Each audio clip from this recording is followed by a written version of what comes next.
दोस्तों, मैं हूँ आरजे इंदु, रजनी के माथे की बिंदु। और आज कहानी लेकर आई हूँ आपके लिए भिखारी और अमीर आदमी। एक बार एक अमीर आदमी फुटपाथ पर बैठे भिखारी से सवाल पूछता है। वो कहता है कि तुम इतने हट्टे कट्टे हो, तुम अच्छा कमा सकते हो, लेकिन तुम भीख क्यों मांग रहे हो। अब वो भिखारी कहता है कि क्या करें साहब, पूरे महीने से मुझे कोई भी काम नहीं मिला है। अगर मुझे कोई काम मिल जाए तो मैं आज की आज भीख मांगना छोड़ सकता हूँ। अब वो व्यक्ति कहता है, अच्छा ऐसी बात है। तो भिखारी फिर से उससे पूछता है कि क्या आप मुझे नौकरी दे सकते हैं। वो व्यक्ति मुस्कुराता है और कहता है कि नहीं, मैं तुम्हें नौकरी तो नहीं दे सकता, लेकिन नौकरी से भी बढ़िया मेरे पास एक और उपाय है। तब वो व्यक्ति कहता है कि बताइए।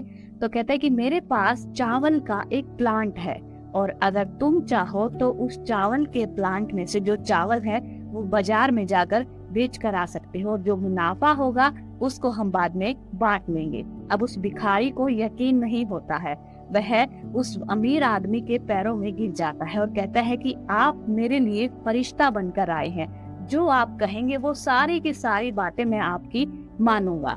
अब वो व्यक्ति कहता है कि ठीक है, तुम कल से ही काम शुरू कर दो। वह व्यक्ति कहता है कि आप मुनाफा किस तरह से बांटेंगे, क्या आप 80% और मैं 20%, या फिर आप 90% ले लीजिए और मैं सिर्फ 10% में ही अपना काम चला लूंगा। वह अमीर आदमी मुस्कुराता है और कहता है कि नहीं, मेरा जो उद्देश्य है तुम्हें तरक्की पर लेकर आना है, इसलिए 90% तुम्हारा हक होगा और सिर्फ 10% उस पर मेरा हक होगा।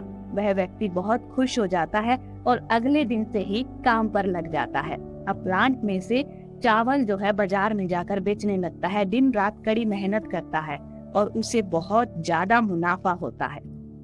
जब हिसाब करने का वक्त आता है तब उसके मन में ख्याल आता है कि पूरे महीने मेहनत तो सिर्फ और सिर्फ मैंने की है, तो ये 10% मैं उस अमीर आदमी को क्यों दूं।